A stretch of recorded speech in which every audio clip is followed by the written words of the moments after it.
네, 안녕하세요. 자, 이제 9주차 사업계획서 작성 실무 1교시를 시작하도록 하겠습니다. 자, 여러분들 하여튼 8주차에 이제 중간고사도 보셨는데요. 이제 사업계획서 작성 실무 후반부에 이제 접어들었습니다. 이번 주부터.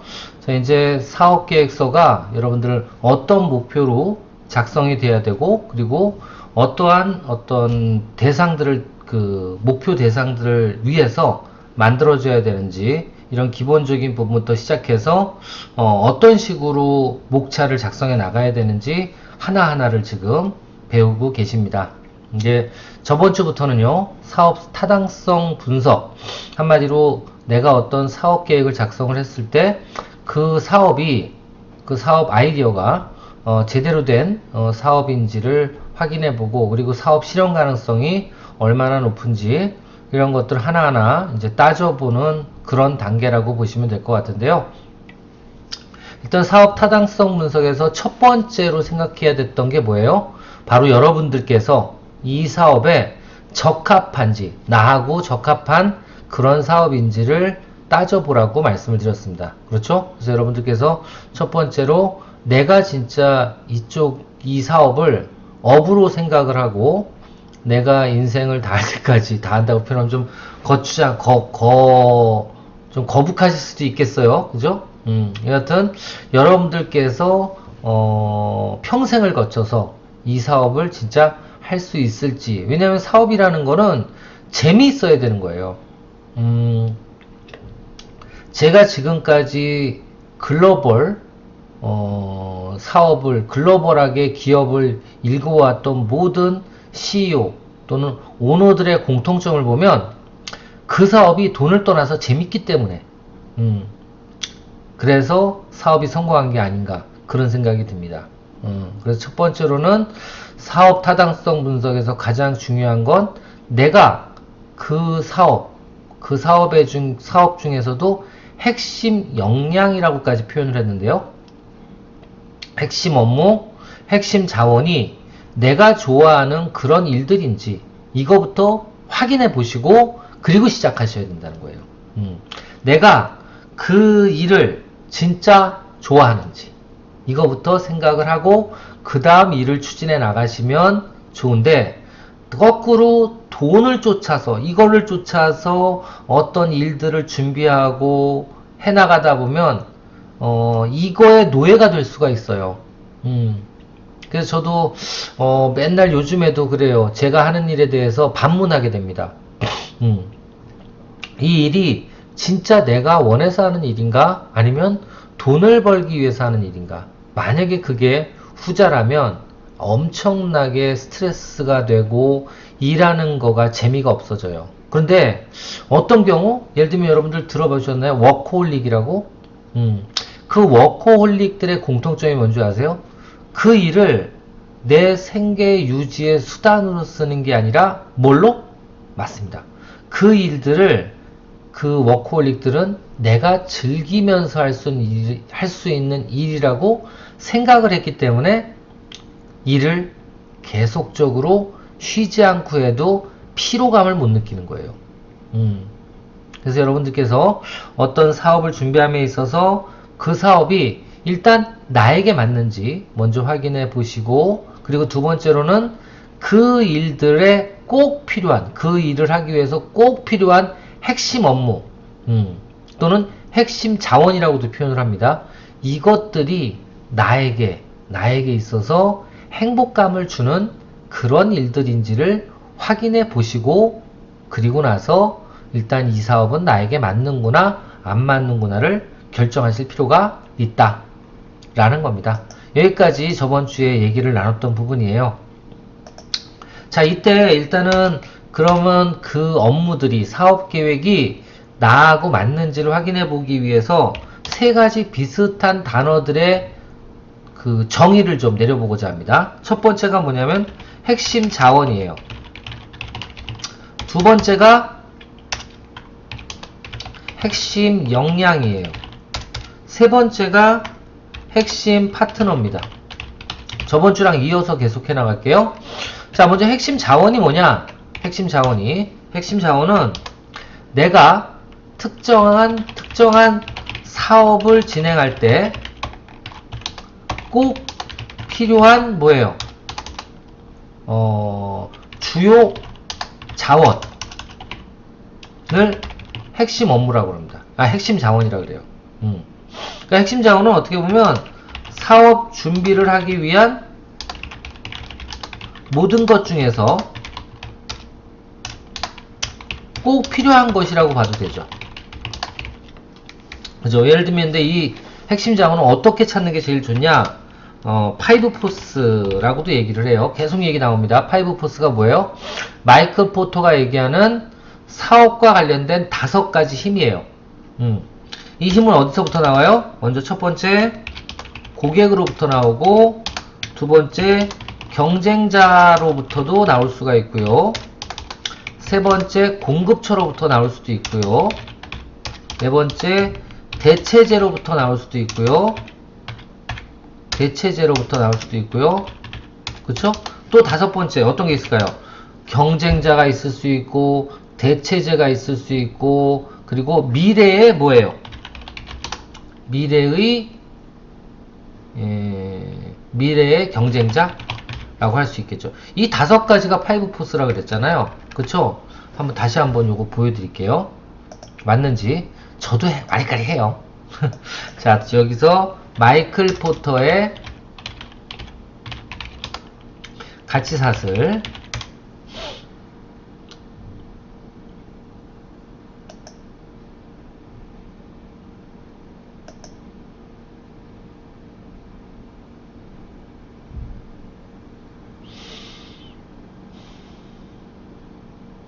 여기서 치는 게 아니다. 5포스.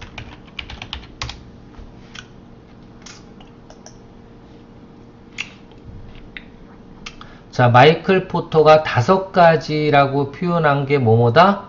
일단 경쟁자, 경쟁업체, 그리고 대체제, 다음 구매자가 고객이죠. 그 다음 신규 진입자구나. 신규 진입자. 이거 신규 진입자. 미래의 경쟁자 맞네요. 신규 진입자. 그리고 5번째가, 4번째가 이거고요.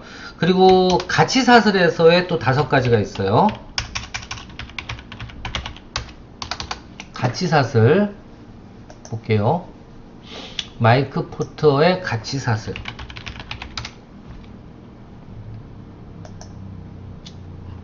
먼저 가치사슬 중에 본원적 힘이라는 게 있거든요. 본원적 힘이 5가지가 있습니다. 그것부터 알아두셔야 돼요. 먼저 뭘까요? 자, 나왔네요. 먼저 내부 물류, 그리고 제조, 공급자라고 표현해도 되겠죠. 그 다음에 외부 물류, 그 다음에 마케팅, 조직, 마지막 서비스 조직. 그러니까 이렇게 볼 수가 있어요. 이 5가지를 다 5포스라든가 아니면 가치사슬을 다 검토를 해봐야 되는 게 바로 뭐예요? 이거 관련돼서 가장 중요한 자원을 핵심 자원이라 그래요. 예를 들면 어떤 일을 함에 있어서 고객층들을 확보할 수 있다. 이거 되게 중요한 힘이죠. 그쵸? 그러니까 예를 들면 어떤 카센터를 차리려고 그럴 때 예를 드는 거예요. 그 카센터의 고객들이 주로 누구예요? 차를 가지고 있는 사람들이죠. 그러면 이 차를 가지고 있는 사람들을 모아놨다. 모아놨다. 그럼 어떻게 되는 거예요? 그런 사람들이 있는 카페를 내가 운영하고 있다. 예를 들면 뭐 카페 같은 게 어떤 게 있을까요? 예를 드는 거예요. 왜 이렇게 느리지? 자, 여기서 예를 들면 카페,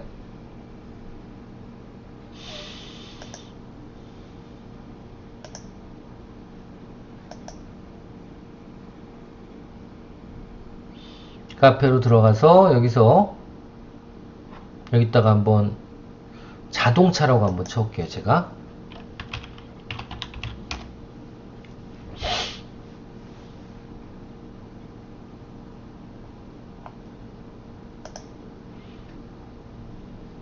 자, 예를 드는 거예요. 예를 들면, 이거 볼까요? 이게 뭐예요? 이거는 모압이라는 차를 가지고 있는 오너들이 가입한 카페인가 봐요. 그죠? 카페가 16만 명이나 있어. 와, 이 정도면 이 카페 하나 가지고도 먹고 살아요. 그러니까 지금 보면 광고밖에 안 보이죠? 예. 이게 뭐예요? 고객을 잡고 있는 힘이 있는 그런 어떤 조직이에요. 그죠? 그러면 만약에 내가 이 카페의 C샵이다. 그러면 카센터 하나 차리면 어떻게 될까요? 대박이죠. 뭘 말을 해서 뭐해. 16만 명의 내 고객이 있는데. 그렇죠? 이런 게 뭐예요? 어떻게 보면 고객 데이터베이스가 하나의 핵심 자원이 될 수가 있을 수도 있어요. 그죠? 또 두 번째, 경쟁자가 내가 관리할 수 있는 어떤 소나기 내에 있다? 이것도 하나의 힘이죠. 또 세 번째로는 공급처. 어떤 내 재료상이라든가 원료를 제공하고 있는 그런 업체들을 내가 꽉 잡고 있다? 이것도 하나의 힘이 될 수 있어요. 성공 가능성이 있는 사업을 만들 수 있단 말이죠. 또 대체제, 내가 생각하고 있는 경쟁업체라든가 아니면 그 대신 사용할 수 있는 어떤 제품, 이런 제품들을 내가 컨트롤할 수 있다? 외부 환경인데 이걸 컨트롤할 수 있다? 이건 대단한 힘이에요. 그리고 마지막으로 잠재적인 경쟁자를 못 들어오게 만들거나 잠재적인 경쟁자들이 누군지 그 정보를 알 수 있다? 이것도 대단한 힘이 될 수 있어요. 그쵸? 이런 것들을 얘기하는 겁니다. 이런 것들이 어떻게 돼요? 5포스에 들어가는 거고요. 그리고 본원적인 그 가치사슬에서의 5가지 뭐가 있어요? 일단 내부 물류망. 내부 물류망이라 그러면 공급처로부터 그러니까 재료상으로부터 나까지 오는 그런 물류의 어떤 시스템, 로지스틱스, 이걸 내부 물류라 그러고요. 그리고 공급자에 대한 어떤 데이터베이스를 확보하는 것, 이거는 공급자 사설은 여기도 위도 있어요. 5포스에도 그 내용. 그리고 외부 물류라 그러면 내가 고객까지 내 제품을 전달하는 데 필요한 어떤 물류회사, 물류 시스템, 이걸 외부 물류라 그러고요. 그리고 마케팅, 고객에게 내 제품이나 서비스를 홍보하거나 아니면 알리기 위해서 필요한 여러 가지 시스템. 네, 이거 갖춰야 되겠죠. 그리고 마지막으로 CS, 이 고객과의 관계를 계속적으로 유지시키기 위한 어떤 여러 가지 사후관리 도구라든가, 그러니까 물건을 샀을 때 AS 도구라든가, 아니면 AS 서비스 기사라든가, 이런 쪽의 부분들, 아니면 CS, 그 문의를 듣는다든가, 피드백을 받는다든가, 이런 부분들, 이런 여러 가지들 중에서, 여러 가지들이 이게 다 뭐예요? 핵심 자원에 들어가요. 근데 이게 사업에 따라서 어떠한 경우에는 이런 자원이 제일 중요하고 어떠한 경우에는 저런 자원이 제일 중요하겠죠. 예를 들면 저는 그래요. 지금 이 교육 사업을 한 10년 이상 하다 보니까 이 교육 사업의 핵심 자원은 뭘까 생각해 보니까요. 제가 가만히 생각해 보면 성공한 교육생들이에요. 프로그램도 중요하고 교육 프로그램도 중요하고 또 여러 가지가 제품 관련된 부분도 중요하지만 예를 들면 교육 사업에서의 공급처는 누굴까요? 맞아요. 강사들이 똑똑하면 돼요. 강사들이 많으면 되고. 근데 강사들만 많다고 해서 이 회사가 돌아가는 거 아니더라고요. 교육 사업은. 교육 사업은 거꾸로 그 교육을 들어줄 만한 고객들이 얼마나 확보되어 있느냐, 아니면 그 고객들이 얼마나 퍼포먼스를 냈느냐에 대한 부분들이 있어야지만 이 교육기관이 더 홍보하기도 편하고 바이럴로 내 교육에 대한 어떤 컨텐츠들이 다른 사람들한테 널리 퍼지더라, 그 소리죠. 그래서 핵심 자원은 저는 교육 사업은 교육 프로그램도 중요하지만 뭐가 더 중요하다? 그렇습니다. 성공한 교육생에 대한 데이터베이스가 더 중요한 핵심 자원일 수 있다 라는 겁니다.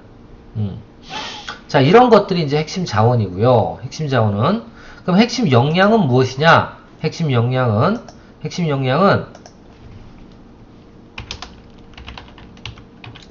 핵심 자원 중에서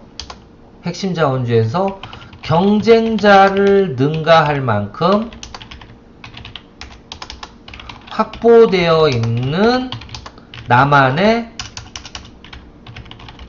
핵심 자원, 이게 바로 핵심 역량이에요.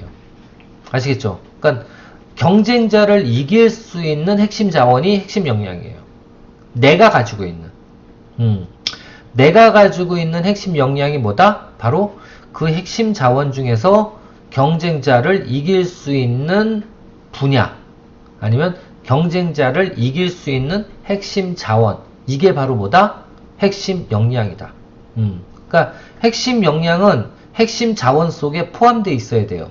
그죠? 일부가. 핵심 자원이 10이라면 핵심 역량은 그 중에 일부라는 거죠. 그리고 그 일부는 내가 경쟁자를 이길 수 있는 핵심 자원이어야 돼.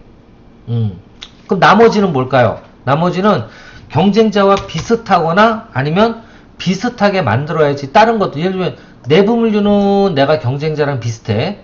제조나 공급자는 내가 경쟁자보다 훨씬 더 능력이 있게 준비가 돼 있어. 그럼 뭐야? 이 부분이 핵심 역량이 되는 거예요. 자, 외부 물류 같은 경우에는 내가 경쟁자랑 비슷하게 가지고 있다. 마케팅 조직도 내가 비슷하다. 서비스 조직도 내가 비슷하다. 그러면 어떻게 돼? 나는 핵심 역량이 제조나 물류 쪽에만 핵심 역량이 있는 거예요. 아시겠죠? 이게 바로 핵심 역량이라고 표현을 하고요. 그럼 핵심 파트너는 뭐다? 바로 핵심 역량 이외의 핵심 자원. 핵심 자원 중에서 영향력을 행사할 수 있는 핵심 인원. 아시겠죠? 그러니까 예를 들면 내가 아까도 얘기했지만 제조는 지금 핵심 역량으로 분류가 됐어요. 이거는 핵심 역량으로 분류가 됐어요. 내가 가지고 있는 것 중에 제조는 경쟁자보다 훨씬 더 좋은 공급자들을 많이 확보하고 있어. 그럼 그 핵심 역량이 될 수 있는 거예요. 사업에 성공을 하기 위한 키포인트죠. 그럼 나머지는 어떠냐? 나머지는 비슷하니까 더 내가 경쟁자보다 높아지려면, 더 경쟁을 우월하게 만들려면 어떻게 해야 돼? 이 나머지도 내가 더 경쟁자보다 센 그런 어떤 힘, 위치를 가져야 되잖아요. 그렇게 하기 위해서 필요한 게 뭐냐면, 내비 물류나 내부 물류나 외부 물류, 마케팅이나 서비스 조직 중에서 어떻게 해요? 나한테 훨씬 더 이로운 그런 어떤 사람을 얘기하는데, 그런 이로운 사람이 누구냐? 바로 내부 물류라고 예를 들었을 때 내부 물류를 나에게 더 높은 수준의 위치에 있을 수 있도록 연결을 시켜줄 수 있는 단 한 사람. 그러니까 내부 물류라는 건 예를 들면 어떤 게 있을까요? 내부 물류. 뭐가 있을까?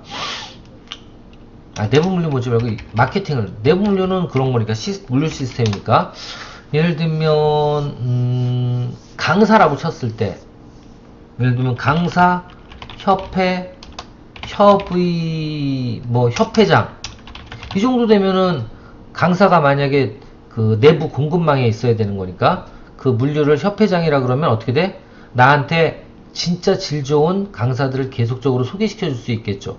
이러면 협회장을 내가 잡기만 하면 내부 물류가 해결이 된다? 그렇게 된다면 그 협회장이 뭐예요?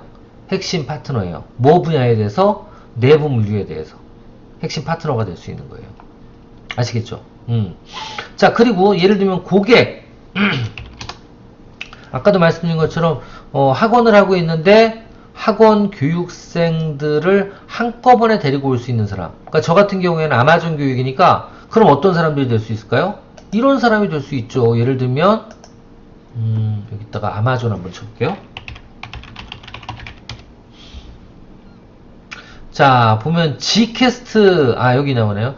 GBA, 이베이, 아마존 역직구 판매, 쇼핑몰 창업, 특강교육협회라고 돼 있어요. 이게 뭔지 모르겠어. 만약 이 협회장 정도가 나의 사업의 동반자가 될 수 있다면 어떻게 될까요?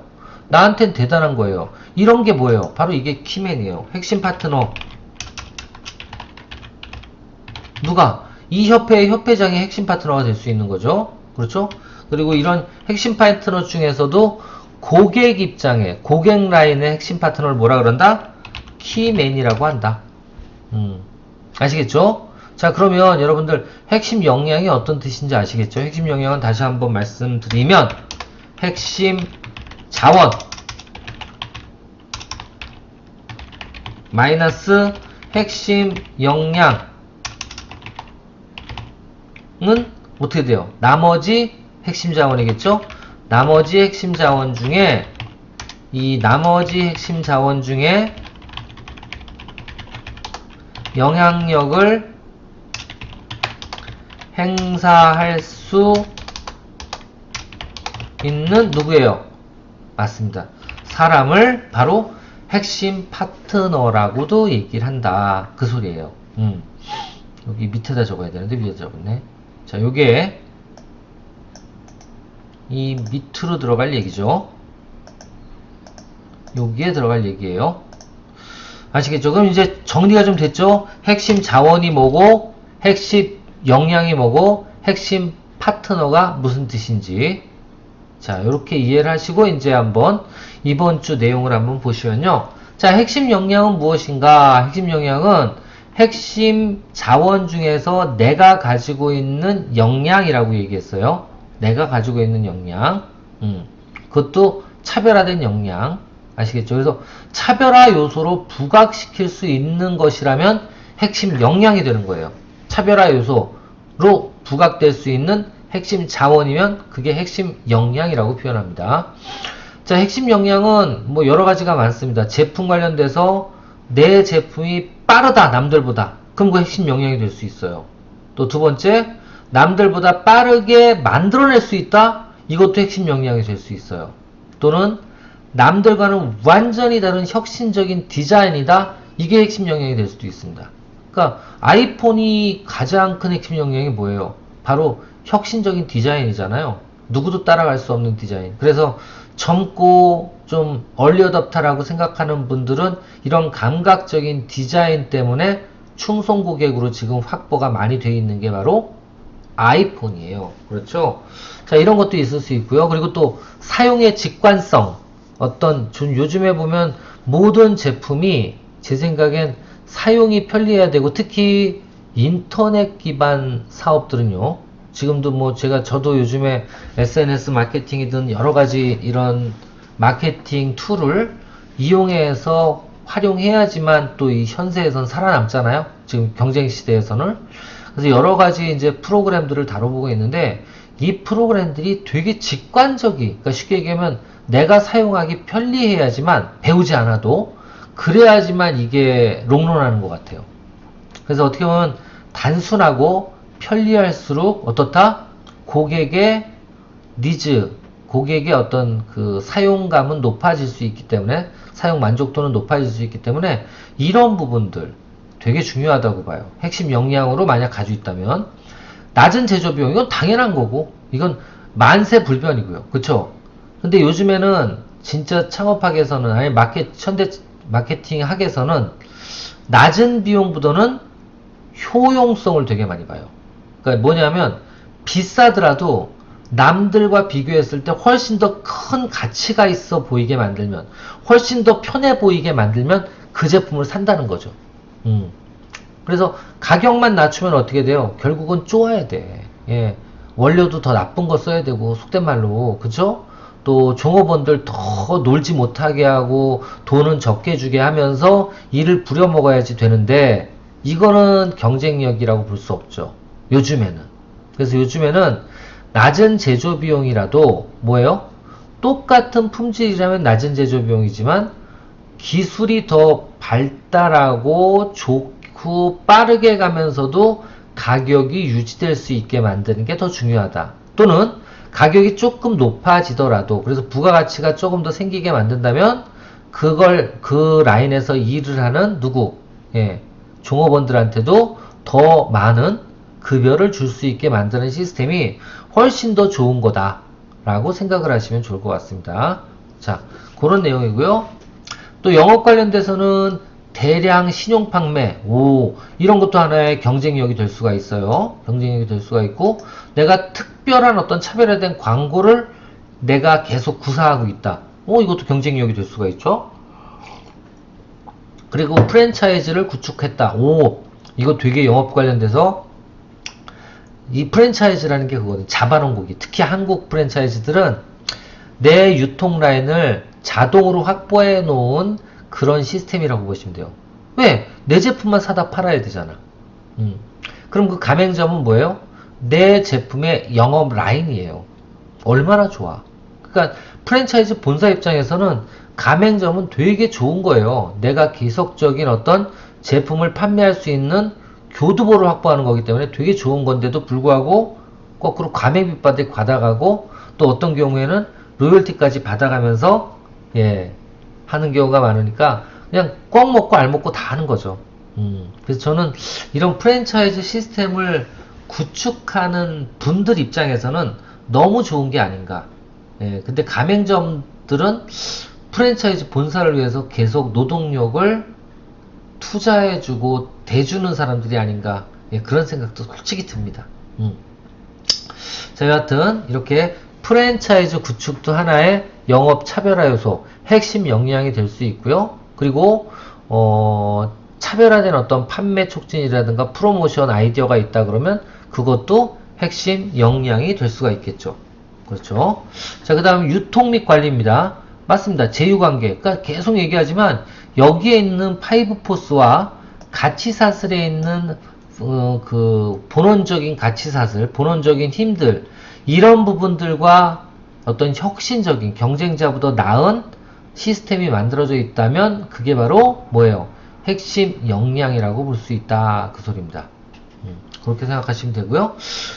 자, 차별성 검토 항목입니다. 그러면 과연 경쟁자와 차별적이다라고 표현할 수 있는 거는 뭐냐? 일단은 그 기준이 뭐에 해당돼야 돼요?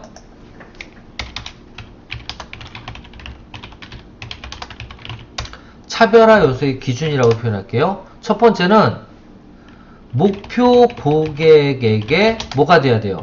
니즈나 원치에 대한 해결이 되는 거냐라는 겁니다. 그게 잘 되면은 뭐예요? 차별화 요소고, 그렇지 않으면 차별화 요소가 아니란 소리예요. 고객 입장에서 예를 들면 고객 입장에서 나는 되게 프로그램이 어려워. 그래서 이 프로그램을 조금 더 쉽게 운영할 수 있게 만들어 놓는 어떤 시스템이 있으면 되게 좋겠다고 생각을 했다면 그게 직관적인 프로그램을 만들었을 때 차별화 요소라고 할 수 있는 건데, 예를 들면 경쟁업체와 비교했을 때 거의 비슷비슷해 다들. 그래서 고객 니즈가 예를 들면 그래요. 줌 프로그램 있죠. 줌 실시간 교육 프로그램, 이것도 되게 쓰기가 쉽지 않다고 생각하는 분들이 계세요.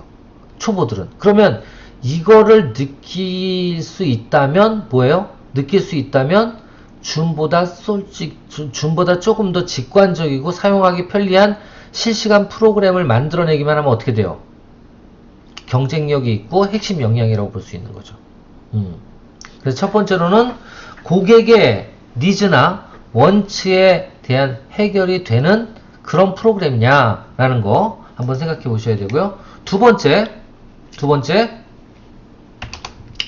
비고객의 기존 제품 또는 경쟁자. 이거는 근데 목표 고객뿐만 아니라 비고객이 뭔지 이제 설명 안 할 거예요. 비고객, 언저리 고객. 지금 목표로 생각하는 모든 그 사업에서 생각하는 목표 고객이 아닌, 다르지만 이러이러한 제품만 나오면 고객으로 바로 전환될 수 있는 것을 비고객이라 그래. 이런 비고객의 니즈와 원치를 확인할 수 있다.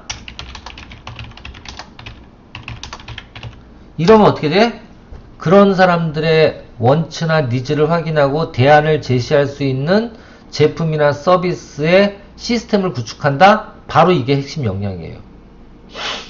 어떤 쪽으로 시스템을 구축하는지 모르지만 핵심 역량이다 라고 볼 수 있어요.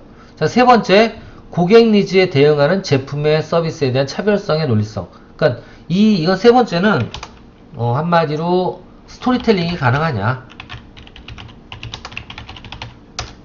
스토리텔링의 가능성. 그러니까 예를 들면 나는 직관적인 프로그램을 원하는데 진짜 그게 직관적인 프로그램이 제품 서비스에 녹아들어 있는지, 그럼 핵심 영역이 된다는 거죠. 근데 그렇지 않을 수도 있거든. 이런 것들도 있고, 그리고 수압 분석이라든가 아니면 전략 캔버스에서 창조, 기존에 없던 새로운 부분을 만들어냈는지, 이런 것들을 따져보는 게 바로 차별화 요소의 기준이다. 그러니까 차별화 요소는 없어야 되던 걸 유로 만들든가, 그죠? 그리고 이게 니즈나 원치에 대한 스토리텔링이 가능한 제품이냐 서비스냐, 이런 것도 확인을 해 보실 필요가 있다라는 겁니다. 자, 여기까지 하고요. 잠깐 쉬었다가 2교시 때 진행을 하도록 하겠습니다.